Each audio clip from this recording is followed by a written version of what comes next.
I want to thank today's podcast sponsor, Sheath Underwear. If you guys haven't tried it out, it's a great way to treat your balls. And if you're like me, you love your balls. There's not one day that goes by that my balls do not receive attention personally from me. And usually that's by putting them in a nice care package, which is what I call Sheath Underwear. And Sheath Underwear, it's comfortable. It's actually wears very well. The idea behind it is you sort of put your twig and berries into a holder, a sheath, so to speak, and it prevents sweating, chafing, all of that stuff that you don't need, and it makes your D look huge. Nothing wrong with that, right? So next time you guys are in the market, check out the web link in the description, sheathunderwear.com/speed. That's sheathunderwear.com/speed, and you can check out and save some money off your order today. I am telling you, Tommy wears it. No, he doesn't. You don't? Not yet. Not yet. He will. But Send it's me a good care stuff. package. I wear it every day, and Jim can attest to that. It's good stuff. It is good stuff. So if you haven't tried it, I have life-changing. not. Life-changing. See, sponsorship works. I had never heard of the brand. Bo- and both- now I'm curious. Both myself and Matt. Well, curious is the wrong word, but when we're talking about penises. But both myself and It says Matt. dick curious. Yeah. I was sheath curious. It's Sheath totally curious. different. Way to be. All right. So if you are also sheath curious, check them out. sheathunderwear.com/speed. And you can pick up a pair today. Rob Ferretti here, and it is podcast 63. Thank you guys for joining us. Glenn was unable to make it. He's stuck in the bathroom doing his business right now, and we're just going to leave him there for the next couple of hours. But we've got Tommyfyeah here. What? Well, you gotta live here, not me. We got Tommyfyeah, and we've got Icon founder Jonathan Ward. Welcome both of you guys to the podcast. Well, thank you, sir. Jonathan has made his way over from California, and he has excellent stories to tell and multiple product lines. A man after my own heart with brown drinks And I and brought good scotch. It always makes a wow, podcast okay, better, right? yeah, good iced tea if that makes a difference. It's scotch. Jesus Christ. Oh, whoops. There goes Yeah. there goes that It's like one. pee. Yeah, there we go. Use your imaginations. But yes, we're enjoying a nice drink, and we're going to be talking about watches, cars, travel, and thieves. So stick around. Good? No, word from our sponsors? No, let's jump right into it. So, Jonathan, tell me a little bit about, let's start with the cars, and then we'll bleed into the watches, because I got a hell of a watch story to share with you guys. Cool. So my brand is called Icon, and it is basically, it's hard to explain, but like classic transportation design revisited in a modern context. So love classics, always loved them, always collected and tweaked and restored and monkeyed with them. But I'd also fall in love with the latest perversions or comforts or speed of the next new car. But I found that like within 6 months, just as an owner, as a consumer, that new car like never held me because there's no like heart to it. Soul. Yep. Yeah, and like it's designed by committee, and there's not just one dude's passion saying, hey, this is what it is and this is why, because it's my opinion. And all the brands don't have the balls to even do that anymore. Sure. So my hobby grew into, my wife and I decided let's quit our jobs and turn my hobby into a business. That's awesome. So I try and fuse all the latest and greatest and niftiness of modern vehicle engineering, from powertrain and brakes and suspension through to whatever, heated seats or whatever it is. I try and avoid the really silly shit. Yeah. But and with what I think is like the timeless beauty and grace of classics. Sure. Now, I think you're in a great position right now, because as these old cars become more and more rare, and the people that like them growing up are finally coming into money, they're scooping them up. And the thing is, it's like, well, they drive them, and you're like, well, this isn't what I thought it would be. Yeah, you nailed it. And that's where you step in. And you're like, well, we can make it what you thought it would be. So, and it's common just call. perfect. Yep. Guy goes, oh, when I was in school, the cool dude, or he was the cool dude, or the cool chick, or whatever, had a such and such. And I was one of those, and now I'm there. I money can now, get yeah, it, right? So he puts like his assistant on it or whatever, and like tracks down the best example they can find. And within 5 miles, they're like, oh shit! Like it's that mind's eye versus reality, and like, what's a carburetor and this choke thing, and it's stinky, and you have to waltz with it and all that. So yeah, that's really that in like a bigger picture, the sort of revival of consumers giving a damn about craftsmanship. not just in automotive, Yeah. like in everything, has really combined to really help us build a customer base that fortunately lets me do what I do. Sure.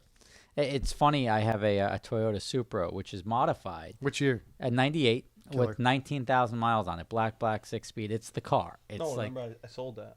sold it to what? I sold it, remember? Yeah, not, What? then there better be a It's at my briefcase full of shop. cash in your car outside. But you have that car, and it's set up exactly the way everybody envisions the car. It's fast as shit. I've had the thing 216 miles an hour a couple of times in the mile, and then you go to sell it, and it's got low miles. It's like the unicorn of Supras.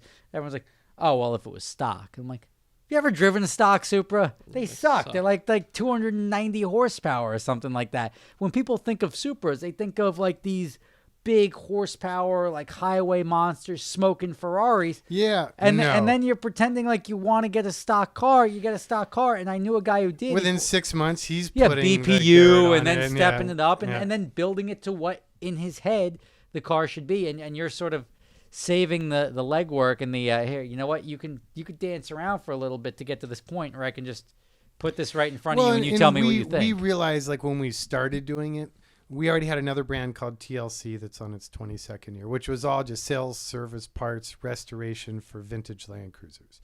And like for the first 10 years, people call, oh, I want a V8 in it. We're like, go away. We're pure stock only. Piss off. But then after a while, I saw that was really growing because people love the aesthetic, but had no attraction or attachment to the archaic mechanical reality. But past a point, like, people have been throwing V8s into Land Cruisers since the 60s. But unless you stop everything, basically just leave the chimney, mow it down, and redo everything together, engineered in chorus, it's always going to be that Johnny Cash special, right? Like you're never going to get, there's always like discontinuity or gray. And now it's quick, but now that cast iron 305 my brother-in-law gave me, now it's overheating all the time or blowing up the 3-speed transfer case. So that was kind of the impetus behind Icon was, what if we just were loyal to the silhouette and then shit can everything else, get it into CAD, and really up the engineering approach and do it all in chorus. Re-engineer the car. Yeah, and instead of like some 4-barrel Carter cast iron small block, like, well, why aren't people using LS generation aluminum injected, and why aren't people going to a 5 or a 6-speed? Why are people still using the 3-speed? But I think especially in automotive, and you guys see it, people do what was done before them, and it like sits in a rut or some classification of vehicle styles. And I guess I was either dumb enough or smart enough to not have any respect for that. I'm like, no, screw that. Like, I'm going to go this direction. Yeah, like what if we did it different? Like, what if we question that tradition? Like, I used to restore Concourse, down to the imperfections and the overspray on the chassis. We're like, fuck that. Yeah. Right? Just like, why are we doing that? That's collector, not driver. You build cars for drivers. Exactly. And not the guy who's concerned about who signed what VIN plate. And you build stuff that the guy wants to drive and enjoy it and he likes the look of it. Oh, I piss off the purists left and right. But it's good fun to piss off purists. You guys enjoy that? Yeah. I'm a little bit of a purist. No, you're not. You suck. I'm going to LS his RX-7 when he's not looking. See, like I won't get rid of the rotary. What is it, 9,000 mile? 5,000. 5,000 mile RX-7. 92 right-hand drive and brand new. But you'll blow stuff out and modify. Yeah, I've already got an exhaust on it. So you're not like so you're not a purist. The purist person, the guy bitching at you online saying, "I can't believe you touched that car. You shouldn't touch that." I do get a lot of shit from people. I've got Dom dropping an LS in it right now. That's why I have you down here on the podcast. So remember that car I told you I saw? I just texted my buddy. It was an FJ40. Okay. And I wanted to know where you got the brake line holders. That was one thing on the car. We were like going over it. So was it an Icon FJ40 or was it a TLC? Oh, I so think it was an Icon. Icon, there's two different ones I use. One's actually from the rail car world, and the other one's from aerospace. They looked awesome. Because you know how it is, more and more, all the automotive suppliers, it's a total whorehouse. Right. Everyone's looking for the cheapest possible solution. Well, and the other problem is you want pieces like that separate you from, if you get that aerospace piece, like I noticed it, you know what I mean? And I'm like, okay, like that's what I want versus just some billet piece that, Vibrant makes or something like that, So I thought that was cool. Or a red zip tie. Yeah, that works too. No, you know what? At the end of the day, the business was started because, and now I protect the manner in which we run the business like a lunatic. Like even at my cost for collaborations or like short-term financial, because I look at like Bugatti, right? The only reason anyone cares about the name Bugatti today is because Ettore was a lunatic. Yep. And like he built the tools that built the tools that built the cars. Yep. He built the barn and the cast, the hinges and the latch on that. But like there was a purity in that vision, which is so lacking from our industry today. So I figured like balls out. That's what I want. And I want to compromise. I mean, in any small business, you're going to be compromising whether you want to or not. But like in product, I just try and, I don't know, I'm a geek. So, I mean, I'll be in an elevator and checking out the laser cut stainless that's in the elevator. Yeah, I'm exactly the same way. I'll go find out where I can buy that. And like all the Bronco Icon BR interiors are all laser cut stainless, and Sure. found them in an elevator. Yeah. They were cool. Right. It's part of the fun. You're just lucky there are no women in the elevator. Otherwise, you wouldn't have even noticed the Yeah. the stainless. I don't know. I've been married so long, I probably would have. Yeah, there you But go. I have two eyes, so I What? could have managed Are you that. giving me the finger? No, it's the thumb. It's The the thumb. Got it. this guy over This here. But guy. that's what makes jobs like this fun, Yeah. especially when you start to pull out of different industries and then try and figure out how to make them all work together in chorus where they Sure. don't belong. That's fun. As a designer, like Well, those details are so details are everything. important. There was it's actually, you just triggered in my head with the Tory. The I was down in Simeon Auto Museum down in good stuff. Philadelphia, and he has like, of all the cars, he had a Type 57 G tank. And I was like, this car, like just the look of it and the story behind Lunacy. it. It's the only one left. And it was actually buried during the war to hide it from the Nazis. And I'm like, that's the greatest story. He's like, yeah, but that's just like, it won Le Mans. And I'm like, yeah, but that's so much cooler. Like, But they buried it. Like, yeah, they buried it to keep it from the Nazis. You ever Isn't that heard like about in Cuba in '59 when the revolution happened? There was like a huge Harley and Indian community, and they had clubs and events and stuff. So when the shit hit the fan down there, they buried them. And where are they? So they're coming back up now. Oh, they're like, So I was in Cuba 2 years ago, and there's this rock star photographer down there who's a Harley geek. yeah, And I went out with him, and they're literally like digging metal them up. detectors. Yeah, and we're storing them back up together. That's but there's awesome. like beyond folklore, it's not that long ago, right? So I mean, it's a minute ago. dad or granddad Yeah. is like, "Sí, verdad, está allá pasado." I mean, like yeah, they by the still palm know where it tree. is. Yeah, exactly.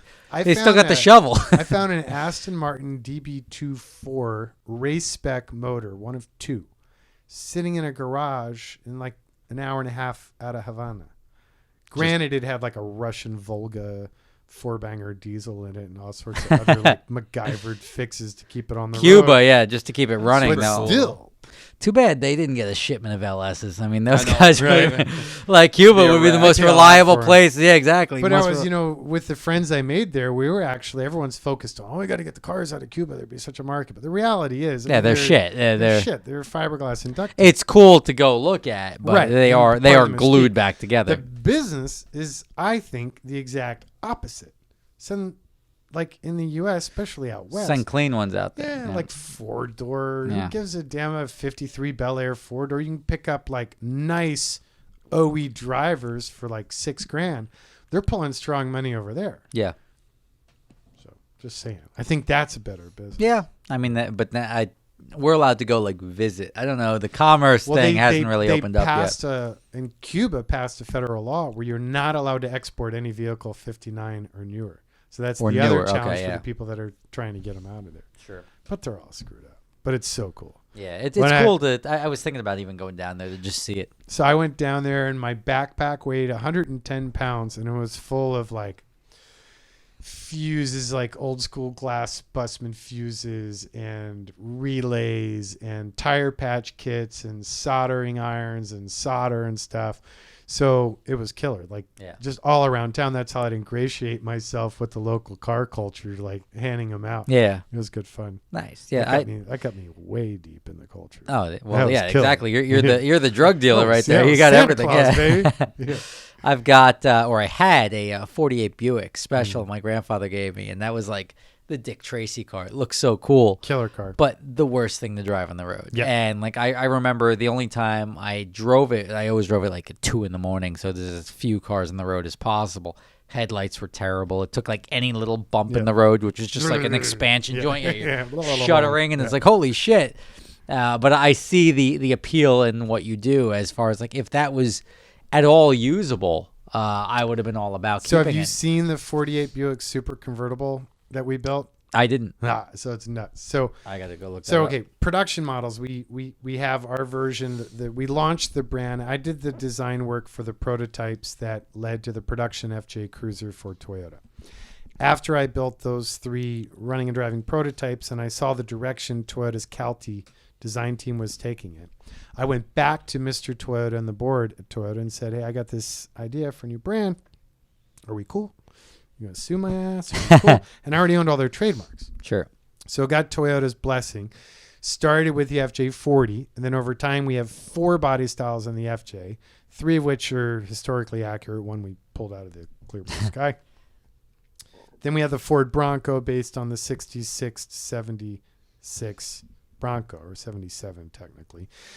Then the Chevy Thriftmaster based on the 47 to 53 Chevy truck. But those are like package engineered, and we repeat them, give or take different options. Sure. But the one-offs, they're my favorite. Yeah. Stupid business, but I mean, that's the creative aspect totally. with the one-off. That's why I it's started. less cookie cutter, yeah. Totally.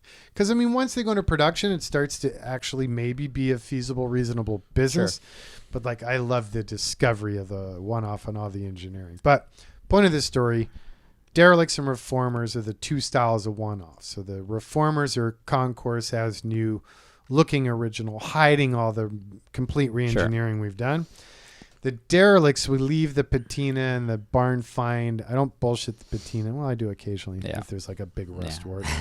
But we did a 48 Buick Super Convertible, and we did a blown dry sump intercooled LS9 with a 4L80E with 4-wheel independent, Dana 60 nodular rear, hydro boosted Brembos all the way around, rack and pinion, BMW rack and pinion, so it was like 16.5 to 1. Yeah. The car is so much fun. Nice to drive, fun, rips Just up tires. Gone. Yeah. Nice. We showed it at the Quail Show in Pebble Beach, which is so much fun. It was like the dude in the kilt with his ball sack hanging out in a sea of tuxedos. We love that guy. Yeah.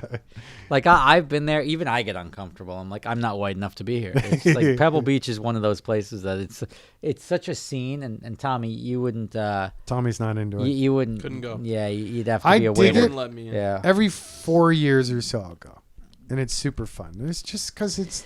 Shit It's not goes an every so year thing. Crazy. No, it's not every you know year. what But I do? either is Amelia or the East Coast stuff. True, but I'll go out to Pebble every time I go out, and I'm like, yeah, I go out, and I only book hotels by the night because I'm like, How the hell I do don't you do that? Because everything's booked up. Well, I don't know which night I'm going to leave and just go to Napa. No, but it's like booked a year or 2 in advance. How are you getting away with that? No, because I go up 40 minutes outside of town, there's the and it's like, yeah, there's traffic and everything like that, but I don't really want to be there anyway. Oh, they're trying to So- get into Carmel. That just Yeah, it's I sucks. go to do the dinners, I go meet the people I want to meet, and then I'm like, cool, let's go to Napa now. And because if you, I mean, you've been to Pebble, it's the same freaking cars going from one location. Okay, now they're on this grass, now they're on this grass, but it's like 90% of the cars are the same ones, whether they're at Quail or they're at the Concours. Like, it's all the same shit. So for me, more and more now, I preserve my gunpowder because it's an expensive show, right? Yeah, By yeah. the time you pay for everyone's Everything, yeah. screwing you during that week.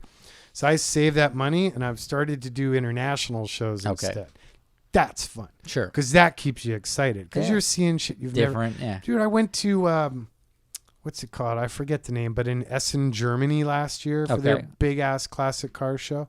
Nuts. Yeah. Like 1 million square feet in this crazy convention center. And like you walk into one, it's the size of a football field, and it's just commercial vehicles. Yeah. So there's like chain-driven double-decker buses from like turn of the century and like just crazy cool. And that's more interesting. Sure. Because then you're getting that culture. And, The different Yeah. cultures are awesome. and different cultures plays on the same vehicles. Sure. Like in Europe, what they call a rat rod, they take quite literally. Like Sure. in Germany, a rat rod. I've seen them Has where a literally tail? they'll have like a cast iron rat hood ornament, Okay. and they'll have like rat bites out of the sheet metal. Okay. I mean, that's a pretty effed up example. Yeah. But they come at it from a different angle. You want to see effed up examples? You haven't been to Japan yet, obviously. Yeah.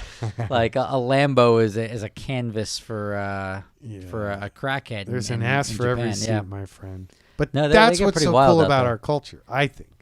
The Yeah. diversity is just absolutely endless. Sure. Yeah. No. And that's what's cool about the car world is that you can sort of get away with anything. Yeah.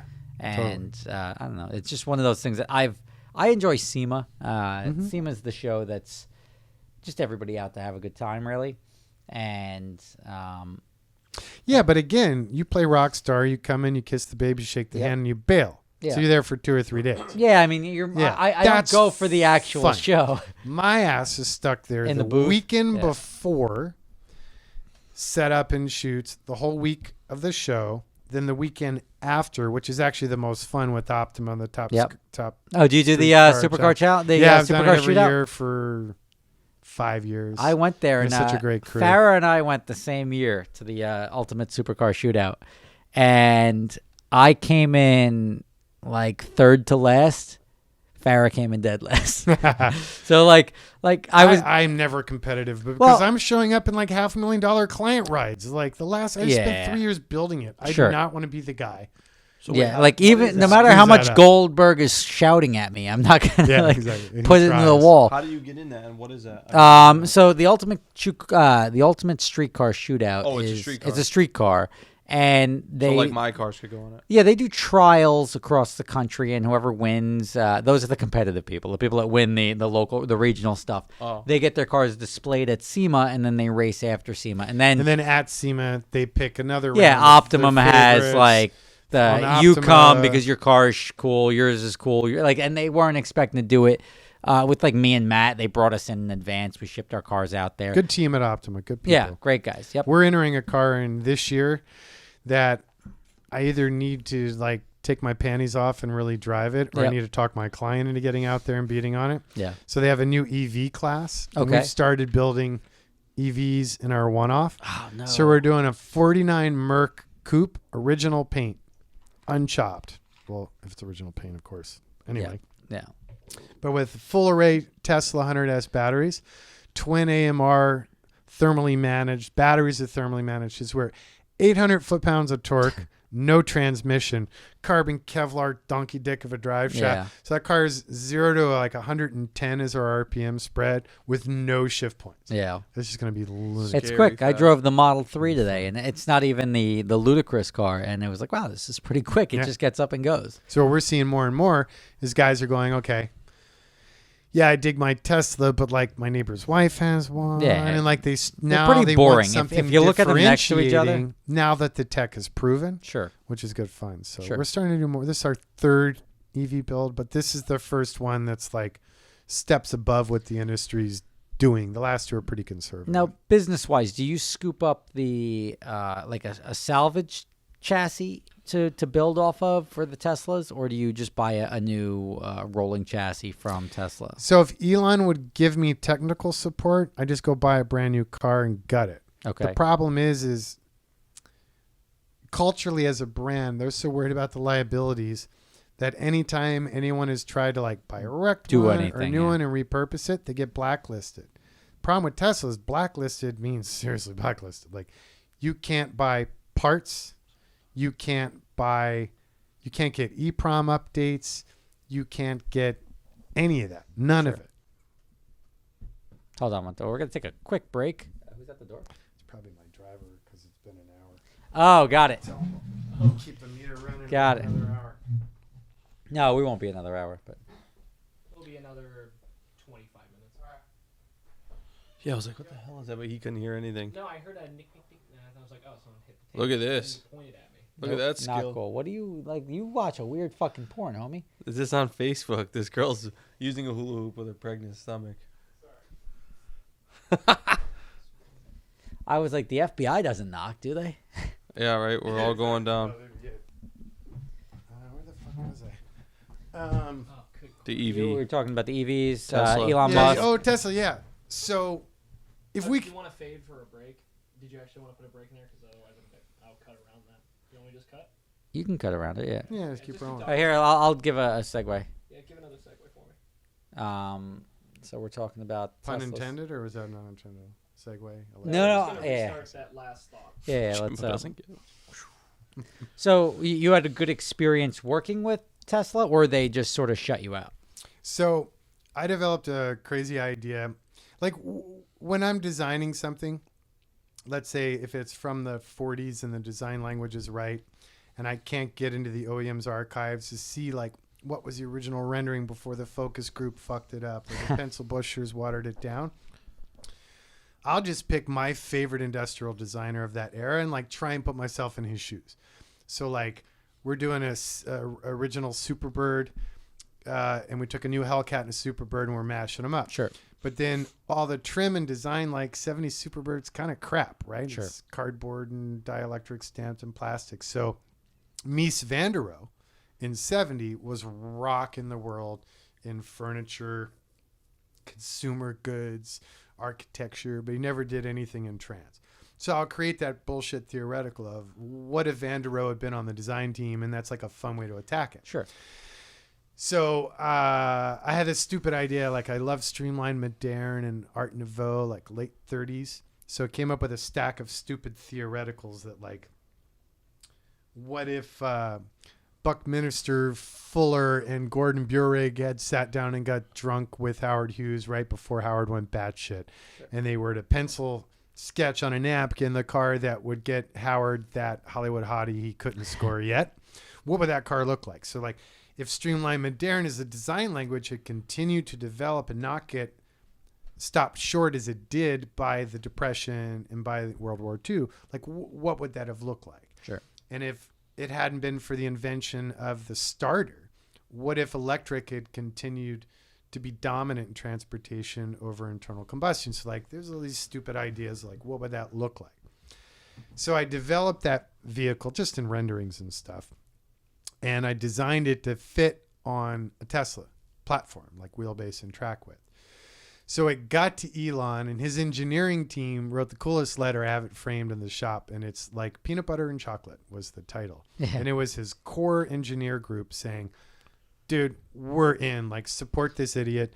And I was like, I'll pay for everything, but I need y'all on the back end for the code Just to help me out, and all yeah. that. Never answered the letter. Okay. So we went to a junkyard and bought the batteries Sure. and partied on. Nice. That's why we use the AMR motor, because they're US made. They kick ass. They're thermally managed. We can piggyback them to add more torque. The code now is all open source, so we're writing our own CAN bus network. Fuck CAN. CAN's sounds killing me, like dude, fun. Yeah. to build. But like all of the EV retrofits that people have been doing in the aftermarket, they're not thermally managed. There's no CAN to protect for overcharge. So you go to the Catskills, you get a full charge. Yes, I adjusted that to East Coast. Pretty cool, huh? Fully charged, and then you go down the hill for an hour and a half. Your shit's catching fire. Yeah. So we wanted to kind of evolve that, which is... My shit catches fire every time I go to a track day, so I'm used to that. I'm just trying... We're trying to push ourselves, I guess Sure. is my point. So we wanted to get into CAN code writing, and more and more, right? That and unibody mashups are kind of the two big hurdles, I think, in the sort of hot rod, whatever we are, world that like everyone's been kind of apprehensive to attack. So I'm dumb enough that I jumped in and I'm attacking it. Nice. Hopefully. Cool. We'll see. Well, we're going to take a quick break, and we'll be right back. We got to just take a quick... my cup's empty. Let's be honest. It would look awkward if I filled it up on the screen. So we'll be back in a minute after a moment and a word from our sponsors. So there's things you never want to do in the car world. You never want to not buy a car because you're afraid of the maintenance costs. And you also don't want to be fearful when you buy a car of driving it because you don't want to break it. Two of those things, it ruins the ownership experience. So how do you fix that? Well, there's a company called eAuto Warranty, and eAuto Warranty will sell you a warranty. You pay monthly just like you would for your car insurance, and it relieves the stress and anxiety of having a big maintenance repair. And that's something, I mean, they cover the smaller stuff too, but obviously that doesn't keep you up at night. The stuff that you're concerned about is a pilot bearing failure or something that everyone talks about as a possibility. And you're like, ooh, I don't want to have to pay for a transmission rebuild on that. Well, eAuto Warranty will cover it. So check it out. You can go to eautowarranty.com. You can enter your car in. You can get a free online quote, or you can enter a car you're interested in, or like, oh, one of those Maseratis I've always liked. See what it would cost. It may make sense to you. It may not, but it will allow you, if you do go ahead with it, to sleep easy at night. I'm telling you, the proof is in the pudding here. I had a warranty that I was paying for 4 months, and they covered that means they made $300 off me, and they paid for a $2,400 repair. So it's good. It's nice to have. It's good to have in your back pocket if you ever need it. You don't have to renew it after the first year. You can just do it on a yearly basis. But I'm telling you, once you have it, you're going to love it. And especially when you get your money's worth out of that repair, you're going to be happy you made that choice. So check them out, eautowarranty.com. You can get a free quote for your vehicle or one that you're interested in purchasing. All right, and we're back, and magically my cup has been filled, and we are good. So we're going to be talking about, I want to jump and shift gears for a minute because it's a car podcast. I can say shit like shift gears. I want to talk about the watches, and cool. I'm going to, before I get into your watches, I'm going to talk about one of my watches. And I had an issue traveling back from Florida. I am a guy who appreciates watches, but I think they're stupid by nature, only because they all sort of tell time. Yeah. And it's sort of a fashion statement, and it's a lot of money from time to time on watches. I have an expensive watch that, let's say, I don't like using the word theft, but it was... Some fucker stole it. Some fucker stole it. so somebody else had it in their possession without my permission. Is that a fair way of putting it? And it was while I was traveling through the Miami airport. It was coming from Miami to New York, and losing something or having something stolen. What, did they take your bag, or how'd that go down? And that's the thing. It's so matter of fact to me to walk through TSA and just like grab the stuff out of the bin. And if there's nothing in the bin, I don't think. Because sometimes I'll take my watch and my wallet and I'll shove them in my bag, and sometimes I'll take them off, throw them in the bin, and put them back on when I go through. So this was one of those occasions that like I couldn't tell you at which point it was removed from my possession, but I didn't have it. Yeah, and it's just like it's like, did I like? And I know I didn't drop it. If it was on my wrist, it's not like the clasp would let go or something. What kind was it? It was a Panerai. Right. So if you drop a Panerai, your whole body shifts about. Yeah, exactly. Yeah, the weight shifts. But it was one of those things. It was like, son of a bitch, and like at the one side of me was like, look, it's just a thing, but the other side of me was like, it's not about the fact that it was a watch. It was like, look, I could have sold that watch, and there was a lot of money there, and you got screwed. And I felt taken. Yeah. So I did the lost item on TSA, thinking that. Oh yeah, good luck with that. Good luck buddy. with that. Yeah, Exactly. sure. Yeah. I mean that nothing but care and love. Good use of 5 minutes of my life. I think they part-time at DMV. Yeah, they may definitely do. Yeah. Speaking of DMV, my favorite DMV scene was what was that movie with the rabbit? Oh, dude, it's the Zootopia. Right? Zootopia with the sloths. Have you never? My kids watch. Have you not seen? I'll show it to you after we cut. But it was just like, and you and your DMV stories, you'll relate immediately. But it's very, very funny. Jim, remind me to do that. But so the watch was gone, and it sort of annoyed me. So I made a video about it because that's what I do when things annoy me. And I also contacted there's not a special police force, but a Miami PD police force that is only assigned to the airport. So I call them up, and they're like, well, is it lost or was it stolen? I'm like, look, I don't like, it's not like somebody kicked me in the dick and took it. So I can't tell you if it was stolen or if it was lost, but it's likely somebody has it. And fill out this form and we'll notify you. No, it's like, well, we'll assign an investigator and we'll get back to you within 10 days. Never heard from them. So anyway, I made a video and I was like, look, guys, I like no questions asked. Like, and I downplayed the value of it in that I said, look, and I didn't downplay it. I essentially said it's a serial numbered watch. It's number 3 of 500. There's only one of those out there.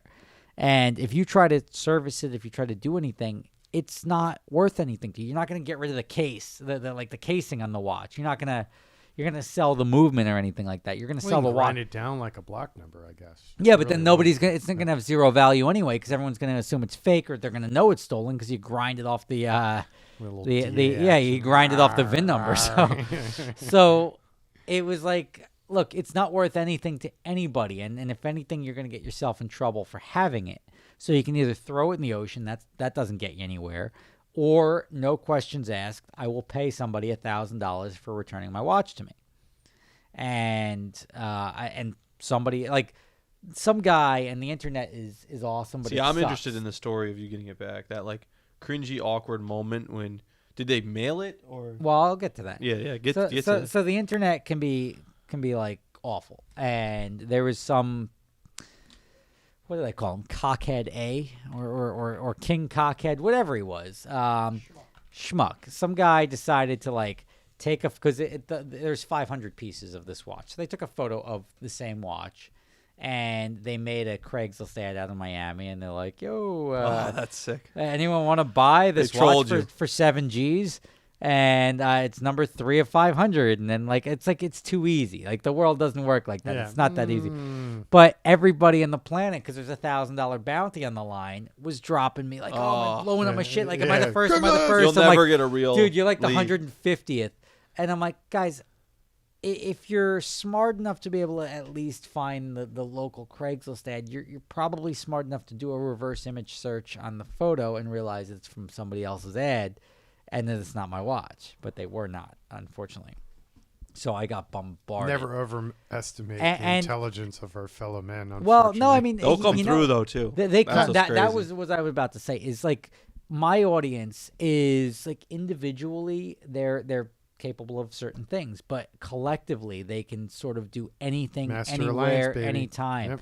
And I mean, you name it. I can have an issue in the middle of Kansas, and I can just throw something up there, and somebody's got it. Somebody that can help me out and make it happen. And it's such an empowering feature of having an audience like that, and it's awesome. It's amazing. The cool I got stuck on a photo shoot with a dead, beyond dead, not happening, not being jumpable battery, and I. On Instagram posted, okay, I'm on Treasure Island, which is like, between two bridges in San Fran. I need a Interstate Group 27 reverse terminal. 800 cold cranking. Can anyone help me? Guy worked at AutoZone or something. 45 minutes later, I had a battery. Thunk, delivered. Oh, cool. All right. Brought Snap-on tools. Nice. Classy. Nice. So anyway. Like losing a watch at an airport, like step number one is like there's no like if somebody's flying out, the odds it's like a 50% chance that they're from somewhere not in Miami. So like you can't assume that the dude lives in Miami, lifts watches. Amazingly, one of my fans also had a watch stolen going through TSA at the airport, and they caught the guy from TSA that took it and was going on break, and he saw that the guy had the watch. I'm going on break. That guy got arrested and he's in jail. So I'm like, that's before or after? What do you mean? That was before mine. Before his, okay, because that would have been. Otherwise, it would have been like arrows. That guy would have been like a psychic if he was able to tell me the story before it happened. No, I mean, if that happened to him after yours had occurred, that would make me feel nuts. better. Yeah. But at least we'd have a place to start looking. But the Miami police were not helpful. But if you are part of the Miami Police Department, we got it sorted out. Thanks for your help. But ultimately, the and Matt shared my thing. Like, hey, if you guys saw this watch, blah blah blah. However, they got back to my video. And I saw the email where they said the Craigslist ad is fake. I have your watch, and I was like, okay, it's not like it's enough of a flag to be like, all right, let's chase down and I was so tired of chasing down the like picture. And that's what I said. The cut, copy, and paste of the thanks. Fake ad, thanks. Show me the serial number. So I said, all right, can you send me proof? And then he showed me, held the watch up with my serial number in front of my fucking video in the background. And it was like, you have my watch. And I said, do you mind? How'd you come about it? Just found it. How do I collect the bounty? And I said, just give me a PayPal address. It was a burner email account. I mean, I couldn't. There was no. When I say it's a burner email Bitcoin account, only. no, it was a burner email account, and that I couldn't like I type it into Google and nothing comes up, Right. and it's not like it links to a Facebook or LinkedIn or anything like that. But like I don't think it was an actual like professional criminal, because then they took PayPal, and PayPal I could charge back. Yeah. So No, some TSA guy was pissed. or whatever it was, I stayed true to my end of the bargain. Right. No questions Whatever, just asked. get it back. and I leave sent it him the alone. PayPal. He got my address. He mailed me the watch, and I was like, all right, cool. And like no hard Yeah. feelings, but But like pick your battles. it's pick my Yeah. battles. I said Very at the important time in life. I would- Understand that one. I would be comfortable paying $1,000 to get it back. And I did, and I don't care if it's somebody kicked the shit out of their neighbor and took it because they found out they stole it. I don't care what it is. I was reunited with the watch, and that was pretty good. But that segue brings me to Tommy's watch, which Tommy doesn't wear watches. No watch. No watch. I got a question about Go ahead. thieves. All right, so I'm gonna word this so there's no names. Everyone's names and identities are protected. So a friend of mine and another friend of mine had a storage unit. Okay. Well, So- what are their names? You can tell me. No. So friend 1 and friend 2 have a storage unit. Friend 1 has it in his name. Friend 2 just uses it. It gets to a point where friend 1 no longer needs it. The guy who has his name. Friend 2 continues using it. Okay. But stops paying for it. So friend 1 doesn't care because he doesn't have anything in there. Gets 6 months. Everyone starts getting contacted by the storage unit people. And basically the thing's about to get auctioned off. Right? The storage unit. It's been 6 months, hasn't been paid. So another friend finds out, breaks into the storage unit, and takes all the valuable stuff out of the storage unit. Right? It's garbage. It was garbage. Everyone involved in the storage unit had written it off. Right? So then So is the third dude going on behalf of his buddies or to fuck his buddies? he's not trying to fuck them, but they had already like abandoned the storage unit per se. Right. No one had paid it 6 months. They got alerted of what was going to happen. It was like this. That's where I'm going to ask everyone here the moral, like what is okay. So friend 3 robs the storage unit basically, right? It's no one's stuff because Who paid the bill? No one paid the bill. How do you rob the store? How do they let you in? They put a different lock on it, don't they? Yeah, they cut the lock. So they get in, whatever. Who knows about the details? So friend 3 has all the valuable stuff. Doesn't really say anything. Well, it's kind of a weird situation. I don't want to go into those details, but it was more like he didn't know whose was what, and it's just a long story. So anyway, he goes back to friend 2, who's about to do something, and there was car parts specific to his This car. friend 1, 2 thing. Can you just give us names? It's easier to keep I'm gonna track. say, all right, I'll do Jimbo. No, Jimbo, Jim Bob, and yeah, Jim. so- Nah, it's So fine. at the end of the day, No friend 3 was Jimbos. in possession of everything, and friend 2 actually needed something from the storage unit, the guy who didn't pay. He said he didn't need it, but it would have helped him. So friend 3's like, hey, I actually have that. I broke into the storage This is unit. the first time he's coming clean. I'm coming going to clean. sell He's your not- shit back to you. Yeah. So what he says is he's like, I put myself at risk taking this stuff. It was no longer yours. You'd already been told it was going to get auctioned off. Yeah. So I'll give it back to you for cheap. Like it was a good price. I overheard the price. It was a great price. So I was like, I'm sitting there thinking like, well, everyone wrote the stuff off. So I'll tell you my side of it, how I feel. Everyone wrote the stuff off. I think it's legit to sell those pieces. I think friend 2 should be stoked that friend 3 did that and would sell those pieces back for so cheap. Because if they got auctioned off, they're gone forever. That's like but my theory. I don't know. So now I want to hear yours because I know where yours is because you're. It's just dirty to me. It's dirty, but like, what should he have done? Given the stuff to friend 2 who blew off? The if you unit? call them friends, if it was you and you defaulted on a unit down here, and I had your shit, and I'm But like, let's just say I defaulted by just pure laziness. Didn't pay the bill. Just if I was an actual friend, I'd give it back to you. okay. Same here. Yeah. Now, I may try to manipulate that. It's not even perhaps the right word. But like, all right, dude, here's the reality. I got your stuff. You're an idiot. Right. You walked away, let it You go owe into me default. one. It's You not let- like a cash. You owe You me a let favor, that yeah. bozo take it over while your name's still on it too. What about your credit score? Blah blah blah. Right. But look, I have your stuff. You owe me. That's Here you kind go. of how it went down. I think that's kinda how reasonable it that, is. you get a good buddy coupon credit. Yeah, I would do that for like I don't want to make money off my friends. It's Never. just one of those things that if I'd you're never wanna actual sell friends, anything to if a you're friend. if you're an No, acquaintance no. or something like that. That's what it was. It was more. I just say friend. It was 1 and 3 were friends. 2 wasn't. 2 was the one that blew off the unit. 3 didn't even know about 2. You know what I mean? It got deep. But what I'm telling you is, at the end of the day, 3 ended up with 2 stuff and offered it back to him. There's a weird social dynamic there, Yeah, but yeah. like A couple if- layers if- of if- weird yeah. social dynamics. If I knew was a the funny person, situation. yeah, if I knew the person, I would just give it back to them. I would feel really weird selling something that I knew was yours back to you. Right. That ain't That cool. was the scenario. It was like, Yeah. But like How do you handle like my this? Corvette, when they modified it out in Long Island, I just left the parts there and I was gonna go pick them up. I didn't. I assume they're in the dumpster right now. If you went and picked them up, and now all of a sudden I needed something, See, but and that's- you wanted to sell it back to me, I'd be like, My friend, they went on Craigslist and the shop owner made money. yeah, Right. At your I'm cost. sure. Yeah. But see, that's not Computers that's and all also sorts of not fun stuff. fair in my opinion, because you literally said forget those items. I'm over those items. No, because they're and- still and- mine. In my head, the shop just put them in the corner and they're waiting for me to come Look, back. if that dude had won them at a proper auction, deals Okay. off. Different story. Well, that's how I said. I was like, stole the shit. right, right. So, yeah, the guy like I'll Ocean's never 11 into the place. to I'll take never it. get Ocean's 4. Yeah. I never get elected to public office because Yeah. the very first mandate I would have is if you step outside of the law as a citizen, fuck you. You Yeah. cannot call the law What do to you think about defend your speeding? actions. Yeah. What about speeding?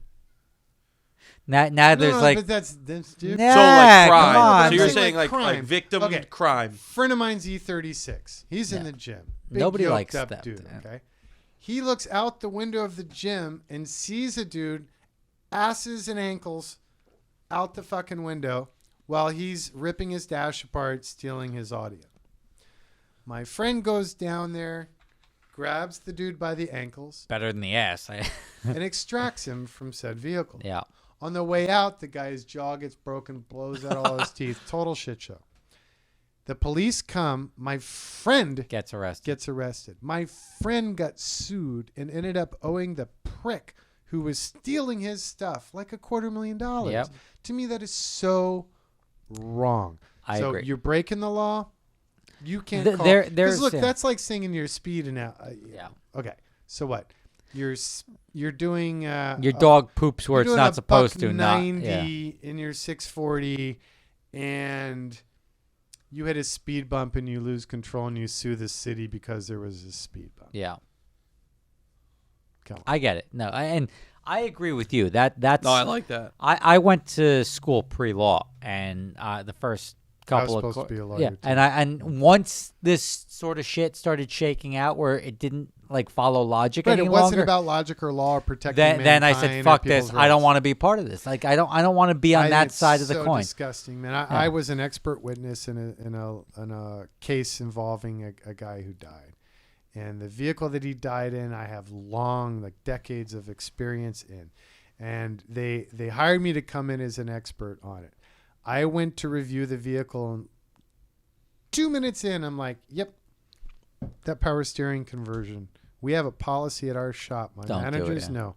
When a vehicle comes in with that kit, stop everything. Don't even accept their signature on their repair order, even if it's for an oil change. Because I don't know about y'all, but California, the last shop who touched the vehicle is responsible for everything. Yeah. And I know that system is horribly designed. It's life-threatening. And like, look, you want us to do a oil change? We're going to re-engineer your power steering kit because this is what happens. Sure. I knew the designer of it. I'd send him, like, I called him. I sent him emails. Dude, you really need to have like a Borgenson here and a drilled out and an Allen. Yeah, this and is not a cool. Collar. Like, it ain't cool because the ladder frames, double C channel, hot riveted. They're like spaghetti on the Yeah. original. That's why we redesigned the chassis. So next thing I know, the attorney says, "Okay, well, I really appreciate it. Thank you for your time. we're not going to present that.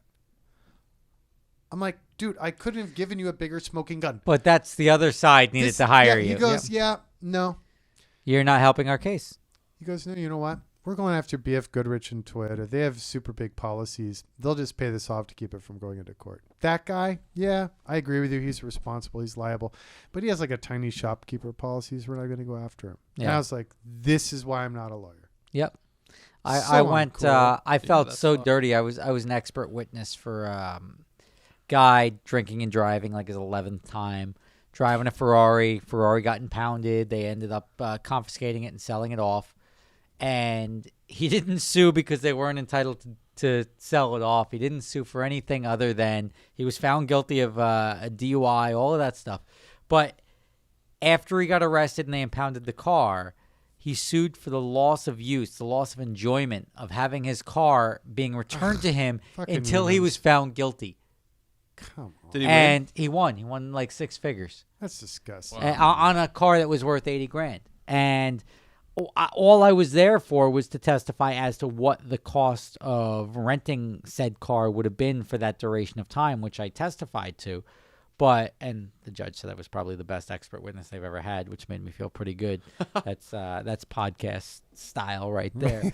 But I felt so like the guy that I was helping make money was wrong. I mean, like that guy, like I feel like if your third DUI and you're ripping down in a Ferrari under the influence for your third time getting arrested for DUI, you shouldn't be entitled to getting your car back. But loss of use is something where it's like, look, my use could be it's at least parked in my garage so I can look at it or let a friend drive me around in it until you then sell it off at auction because you find me guilty. Piss off, man up, accept your shit, Yeah. deal with it, and move on. And I'm very happy I didn't become a lawyer because Same it's here. a very And my bullshit. dad's a lawyer, and I watched him like a 50-year career. Yeah. And it's like the projects he did that actually had anything to do about defense and protecting people and doing right Feel good. Yeah. were feel-good Yeah. side projects. yeah. They had nothing to They're do not- with the they're not the business money model. makers. Yeah, Yeah. not at all. Sucks. Yeah. So anyway, my watch story was leading. I'm sorry to jump. We significantly. digress. We did But all digress. good. That is what a part of the podcast fun. is. But I want to talk That about should your be my watches. podcast. Just call it Digression. Digression, Just- exactly. just riff. If you're coming here to listen to something, leave Yeah. now because I can't promise We you have what no you're going to idea what talk we're gonna about. talk about. So my watch is Tell me about the basis behind them because they're unique in that they don't look like traditional watches. that's the spirit. So So when I was 7 or 8, when I started sketching cars and really kind of following that passion or discovering it, I was also sketching watches. Ended up following the automotive as a hobby that blossomed into a business. Watches, I just remained a fan, and over the years, I slowly got into a position to start acquiring the ones I really dug.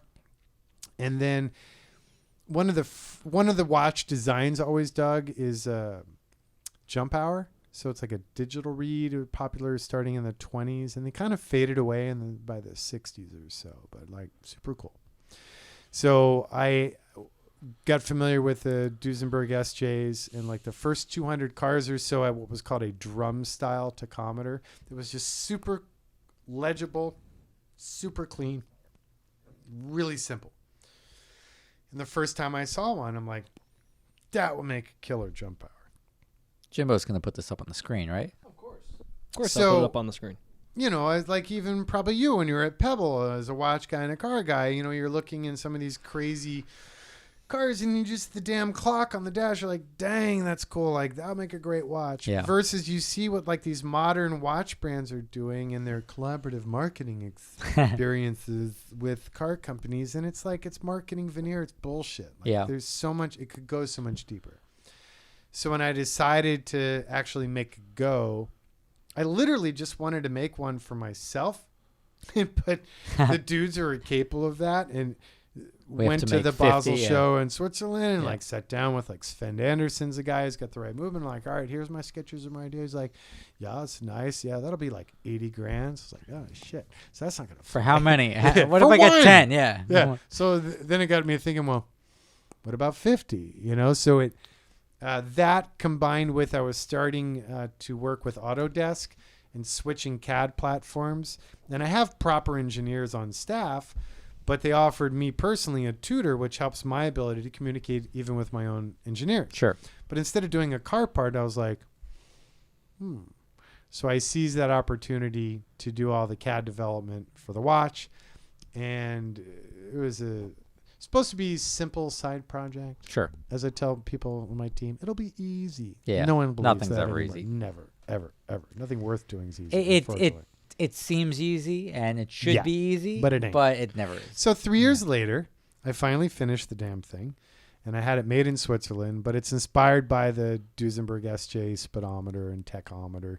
So it's super, super simple.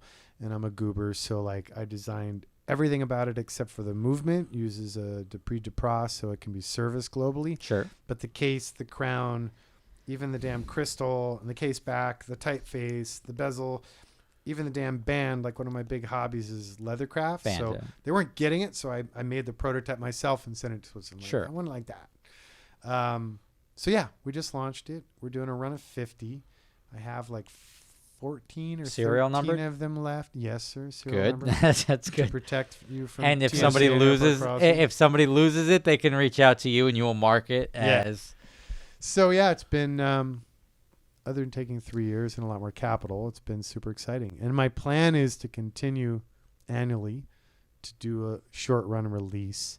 And I have a ridiculous archive of photography that I've amassed over the years of automotive details, not just Sure. gauges. Because like, you know, the crown on this was inspired by the thermostat visible radiator cap, you know, when back Sure. in the early ones. So the case body is around one element, the crown around another. So like, to me, it's such a fun exercise to dive deep. Like how a lot of these high-end watches, like there's like 5 typefaces on it because it's whatever Sure. the supplier had, and it just always killed me. So I designed the typeface, and it's consistent all the way through the packaging. how many do you have available of 50? I think 13 or 14 left. Okay. Yeah. So it's not impossible to get one. No. Yeah, But just are like they? that. They're on your website. Your website's icon4x4.com. Yeah. Okay. Icon4x4.com. 4x4.com. Yep. Instagram's icon4x4, and So when you sell them, do you sell them in order? I always want to know No. that. You don't. So No. people can request what's available. Yeah, because in the so watch world, like some people are uber geeky about Yeah. having the first or the Japanese- last. or Number 8 traditionally. Chinese is Any number Asian 8. culture, 8's infinity, so it's good luck, it's longevity. So that's the get very hit by first a one bus to sell and- every time. Oh, really? Yeah. That's so weird. Yeah. Do you make a 0? No, but you know what's funny is I was planning on it, like 0 As be like a mine. prototype? Yeah, that's what I would Yeah, think. yeah, yeah. 0 would be yours. I ended up yeah. with 01 because the manufacturer's like 9. 9. really? That's German for fuck no. Yeah, exactly. Versus, you know what Japanese is for fuck no? What's that? It's under consideration. So I that- learned that at they Toyota. are so incredibly polite, but polite. you know It's- what? No. Just tell me no. No. Just And I'll go on with my Yep, life. instead you of me know? thinking that it might Right, be it might possible. happen, So I can make who this do I have to talk work. to make that Yeah, happen? exactly. Like nobody. Yeah, I learned that one the fun way. So part of being in both the watch world and the car world, you sound like you've been to some interesting places. Yeah, I'm a big travel geek though. big Even travel. before automotive, and you know, for a while, we're 22 years into growing this, and we started with like 30 grand and 4 credit cards. So Yep. we have bootstrapped from That's like I love it. 1,200 It's my square favorite feet stories. with nothing but debt. Now we're debt free, but we're 80,000 square feet and 53 Big employees place. and continuing to grow. Yeah. But Where's your shop, by the way? I'm in the San Fernando Valley in Los Angeles. Okay. Yeah. And is it open to the public? Not really, but we do arranged tours for So people. if somebody's interested in potentially, yeah, they certainly. can I mean, come we're, by. We're They more can knock than on the open door. book, so yeah, people Sure. are more than welcome to reach out and come visit us. Sure. And it's totally like automotive Willy Wonka. 'Cause Yep. You got everything from 60s Ferraris and 4x and hot rods. Is like the diversity that we're addressing. And we do CNC and electrical engineer and laser and CAD. Oh, Everything's yeah. in-house. So I only sub it if I need a rock That's super star cool. who's That's way better at it not than us. cheap to have all those people Oh, on no, staff. stupid. Absolutely Yeah. asinine. That's a lot of And payroll. these one-offs, we're lucky to make 5 points on them at the Yeah. end of the year. So it's stupid business, but it But creatively it's keeps me fun. passionate. It's and that's part of it is and like, That's why I do it, is just because I am passionate about it. I love every minute of it, and I refuse to give that up at any cost. you've met Christian, obviously, right? Yeah.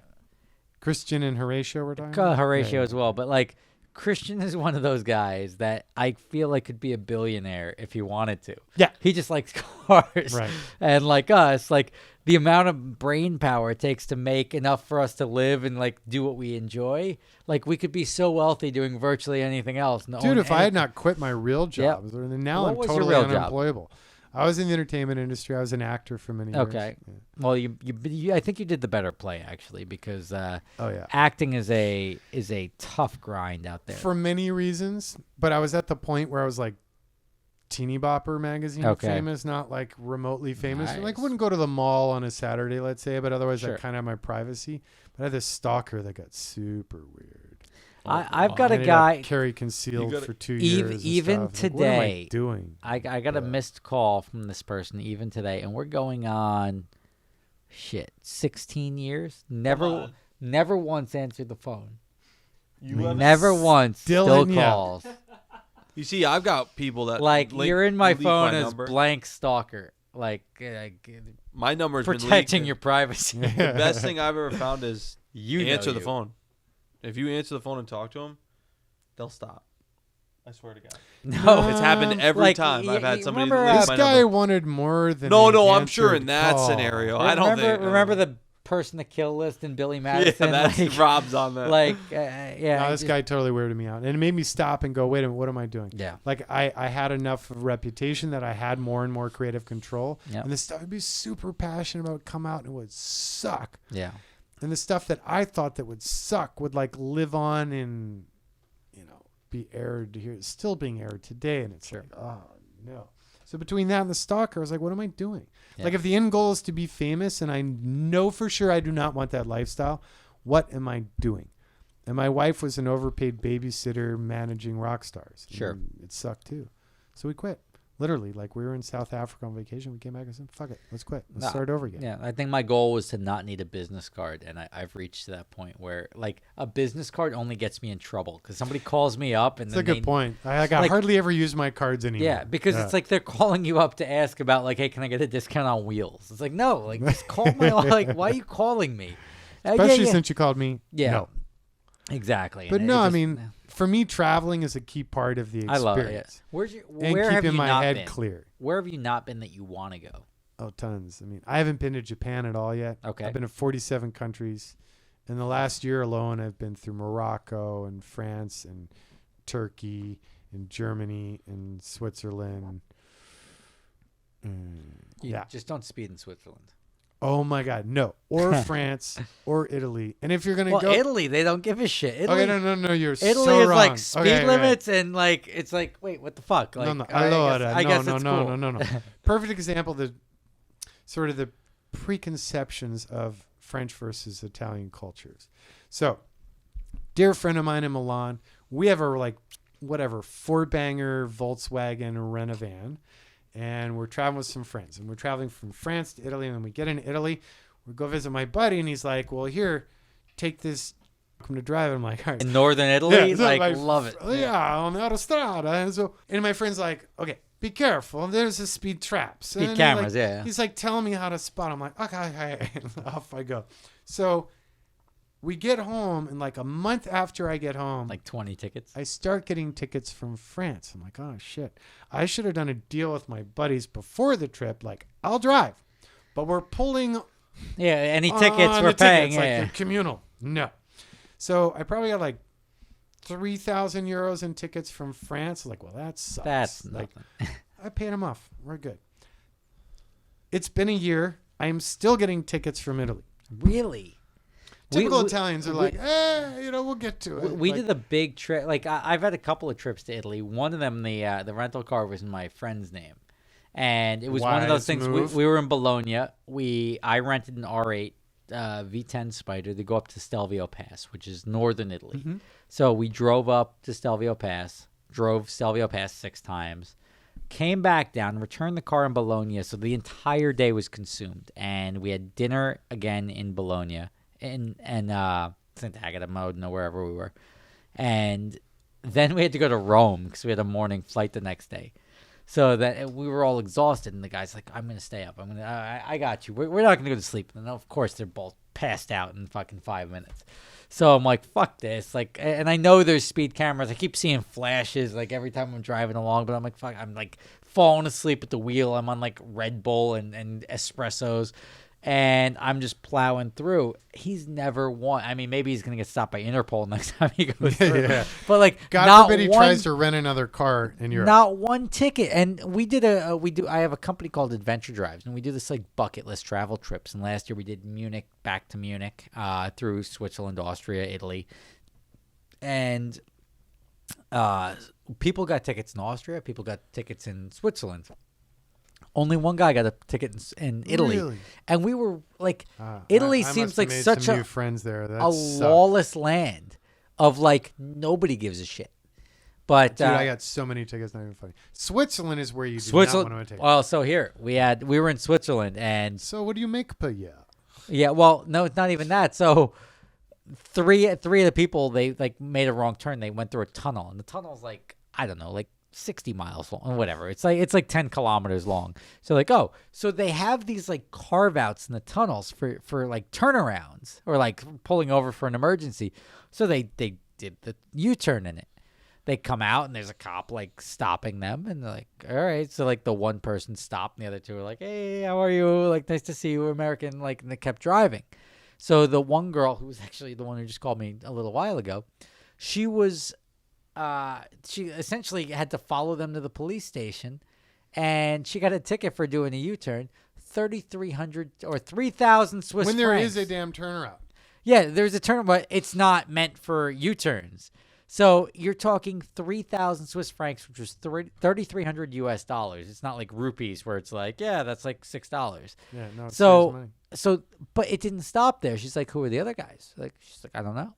Like, she's a fucking boss, this girl, and she's like, I don't know who they were. I don't know. Like, I'm not with them. I'm not like Stupid Americans. just like, yeah, like they have nice cars, but like they're not with me. And she played it off. But then they go back to like the traffic cameras, and they trace them all the way back to the hotel. And they show I've up. heard this story. Yeah, they show up to the Yes, hotel. It was I've on. heard this It was story. on VinWiki, and they And people gave up the biggest douche guy. no, Right? like the There cops. was like one guy that they're like, it's him. No, it was the cop show because That this happened on one of those big. I'm the guy who gave him up because the cops show up at the hotel and they're like, the cars are in the valet. They're talking to the valet stand. I'm like, hey, can I help you? Because I'm like running the event. Like, who's running the event? I'm like, I don't know. I'm just here. No, I didn't. didn't even know it. I'm not owning that. And like, I don't want to get the consulate involved. So I'm like, yeah, no, it's just, I'm a part of the event. How can I help? Well, we're looking for these two cars. And I'm like, okay, I'll see if I can help you find those guys. And so I go over to the one guy and I'm like, hey, cops are here looking for you. And he's like, and I didn't think he was driving. I'm like, they're looking for this guy. And he's like, oh, no, I was driving. I'm like, oh, he's like, well, what should we do? And it's like, I'm like, dude, they've tracked you down to the you might wanna hotel. go talk to 'em Yeah, now. you think they're gonna Yeah. go away? Like they've like this is like But, 4 hours they've later. played hard ass since the 30s. Like, they were one, from what I've heard, they were one of the first European countries to have specific tax and tariffs on new cars, and people would very easily work around it, and they'd go to France and buy the car and just drive it over the border and think everything's all good. So there's actually an acquaintance of mine, Peter Mullen. He had heard the folklore about so-and-so's Type 57, Yeah. this Bugatti that the guy didn't pay the tax. Oh, And I've to heard of set a standard, they like put a brick on the gas pedal and they run off the cliff into the lake.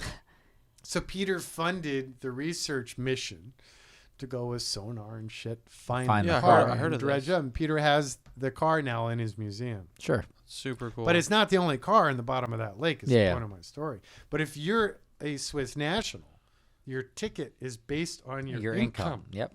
oh, that's bullshit. Well, they didn't, and she was smart. They're like, what do you do? She's like, I'm a fucking student. Yeah. Smart. Doop, dee, doop. Yep. But they ended up finding the two guys because I mean, at that point in time, if the cops are sitting at the valet stand Yeah, waiting for you, Yeah. Wasn't one of them Patterson? No, it wasn't. Oh, I thought I Um, heard Patterson got a bad no, ticket. Patterson made it through no I problem. could see Johnny Lieberman being that guy. Lieberman wasn't on the trip, but these all three of them got 3,000 Swiss franc tickets. So it was a $10,000 U-turn in So a what tunnel. happens if you don't pay that? Well, it's actually I'll get to that in a second. But so we're like, wow, this is unbelievable. I can't believe they got tickets. The next stop, the next day, we split up the group and we had a private tour of Ulysses Nardin. And it was for like 10 people. We were able to select 10 people that were interested in doing that. And they're like, hey, and then they're trying to like sell watches and impress. So they're like, yeah, we've got some lawyers. We'll take care of it. Oh, I can't believe you got such big tickets, probably because you're driving fast cars. Well, for a U-turn, that doesn't make any sense. It was in a tunnel. Oh, in a tunnel. Oh, the tunnel. Apparently, like making a U-turn in the tunnel is a really big deal because So they parked the lawyers, didn't come to your help? Yeah, no, and even like same thing. We had a taxi cab driver. And we're like, yeah, well, this is ridiculous tickets, and they were like, oh, in a tunnel, and it was like, it's everybody is there. There's been some let's just call it biblical accidents that when they happen in a tunnel, it really creates like a log jam and like multiple fatalities from that. So like doing anything in a tunnel is a really big deal over there. So. I mean, Italy's plan's pretty damn brilliant. So it's super simple. There's no cameras per se until it's said and done. Yeah. So they just simply have, in essence, a starting gate on the strada.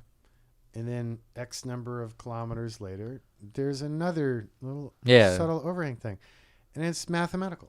If you simply crossed under this and you reached that second one under a certain amount of time, I've got to say, fighting your ticket. Like you're getting a ticket. And That's what apparently was my undoing. Part of the fun. But life is an adventure. Some of them are free, some are cheap, some are paid for by others, and some you just have to man up and cash out for. So see, Rob, if you did that, I bet one of your videos wouldn't be who can get the fast tickets. It's who could get across those time trials. Yeah, but it's not. Right? I've never gotten a ticket. I've definitely ripped through Italy, and when I say ripped through Italy, like I feel like I'm just keeping up with traffic because like everybody seems to rip through Italy. Nobody really like whether you're a local. So what if you roasted, hit the line locks, flip a bitch in the tunnel, go back and do it again? Would you not get a ticket? I wouldn't recommend that. Okay. But because they got a lot of traffic cameras, and now a certain Matt you're thinking of, but we were in Italy, not in Italy, in Switzerland, and we just hit like the single most like perfect stretch of road. You ever watch? You have kids, so you ever watch the movie Planes, the cartoon Planes? So this guy, he thinks he crashes. He comes out of this tunnel, and he comes into like this like zen area of like, this is the most perfect runway I've ever seen.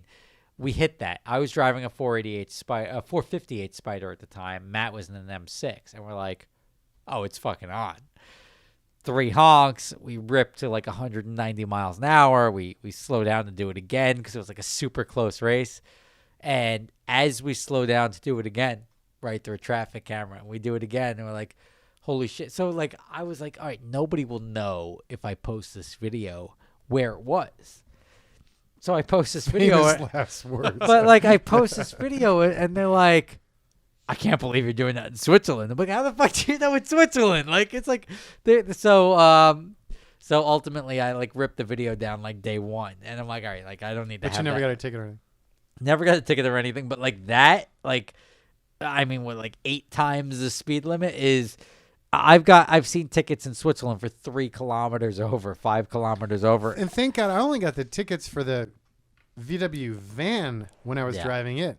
When I was driving the GT3, my friend got all the tickets. And that's like he knows people, so he got all his tickets cut out. Yeah, but that's like legit. I mean, how do you explain like, oops, yeah, the accelerator was stuck or something like that? I mean, that is do not pass go, do not collect $200. But in France, it's kind of a fun sport in the little roundabouts. Yeah, the round in the country. Yeah, to try and not really slow down in a VW van and just kind of kick right, kick left, kick right, and keep going. So I think I was finding a little bit too much joy in that scenario, but it was fun. Yeah. But next time, I'm happy to drive. But I you're enjoy renting the driving over van. there. It's I'm renting it, but you're driving I'm it. happy to drive. I enjoyed it over there. It's a lot of fun. Yeah. But the roads are awesome, and it's just something that you just do not want to get. You don't want to be on the wrong side of the law over there. Now, northern Morocco, Have not been. rally time. Okay. It's up through the Atlas I Mountains mean, and stuff. Oh, man, there's so many anything in killer, Africa, I killer, think, killer is roads. fair game. Anytime a 9-year-old can get an AK-47, I Yeah, think. right. I don't think the speed limit is really enforced too heavily. You should do one of your brand trips through northern Africa. You know what? Talk about beautifully, Ye- beautifully designed and maintained infrastructure, like massive. Northern highways. Africa. Okay. Nobody on them, especially up through the Atlas Mountains. Yeah. Good cambers, Okay. incredible views. We'll put it on the potentials, but right now we've got DC. Then we got next month we're going Vail to Napa, which will be nice. Then we're going DC to Nashville, which will also be fun in the fall. It's a great time to see some foliage. Then we're going to do the Northern Lights up in Norway and Sweden, which will be fun. Cool. And then next year's main trip is going to be Copenhagen. We're going to stop up at Christian's place and then swing down to Saint-Tropez. So that'll also be an awesome That's not trip. gonna suck either. Not going to suck at all. Nürburgring, you get some Lake Geneva. I mean, you get a little of everything. Called Turini. So Do you know Faisal B? if you're talking about the person I think you're talking about, he's in my car McLaren right guy? now. Is he really? No, he's driving my car right now. Is he really? Yeah, he's. Oh, is that the one you were tracking? yeah, he that's the one I'm tracking. Okay, but, well, we'll talk about that offline. Oh but- no, actually, He's a I great know guy. who you're talking about. Yeah. He's different Faisal. Okay. But So McLaren money people, blah blah. correct, blah, blah, blah. yeah. But So they do a kick-ass trip that like starts in Qatar, goes through Saudi, Yeah. and I think ends up in Bahrain. yeah, I got invited 2 years ago and I couldn't go. yeah. No, he's I want to do that. trip. JF. You know JF, Those right? boys know how to host a Yeah. trip. Oh well, the money they could lose the money that I hope to make, and Yeah. I'd be happy. Yeah. They wouldn't notice. But ultimately, we've got some cool trips coming up, and it's cool to see all the travel. I mean, that's why we do this, and we don't become lawyers, because it's something that we get to enjoy ourselves and look back and say, you know what, I don't regret any of that, and that was a lot of fun, and I can tell the time with the watch that I created, which I can't say, but you can. Finally. So. Well, thanks for having me. Yeah, no Good problem, fun. man. We got Tommy coming up. Tommy's going to be. We were supposed to this week. Now we pushed it off till next month. We're doing a trip where we literally. That's good because I didn't get my passport. Yeah. Oh, you didn't even get your passport. I didn't get it yet. We're literally throwing a dart and going somewhere same day. And I don't know. We could end up in Zimbabwe. We can be. I don't I'm know. fucking praying. Are you practicing your dart throwing? or Yeah. I Who's am- throwing the dart? I'll throw the dart. No. Is this I on a know. flat map or Yeah. on a No. spherical A globe. globe? No, it's we're gonna have the fans select the options, and then we're gonna throw a dart, and we may end up in Yellowknife, we may end up in Bora Bora. I'm really praying for Bora Bora, but although my wife would divorce me if I went to Bora Bora without her, but I think me, Tommy, and David will have a good time. Good fun. It's literally a backpack with some sheath underwear and our cameras, and we're gonna be good to I'm gonna go. warn you. I have a feeling it happens when I go to other states, but we'll see if it happens when I go to other countries. That I'm invincible to loss. I'm excited to find out if you are. This might be a when we were- rigged dart. Like when we were in Yeah. Texas, I didn't care about anything in that Geo. We blew I up a was like, Camaro. what? I was in that Geo, just like on the highway. We took there was this huge traffic jam. I got off the highway and just drove in the grass and up back onto the highway and cut the whole. My traffic Camaro jam. couldn't even make it up that Yeah. incline. That But it some was good fun. video. Thank you for coming on the podcast. We appreciate it. If you guys want to check out Jonathan's stuff, check out the links in the description, icon4x4.com, and you can also see the watches on there. So if you're interested in scoring a unique piece, there's only 50 of them, and there's 13 left. Do the math. But anyway, Tommy, thank you for coming. I want to get Tommy talking some more next time. I know we were rambling about stuff that Tommy hasn't experienced yet, but we'll get to that next time. I want to have Tommy on some more good times, good fun, and thank you guys for watching. We will catch you next time.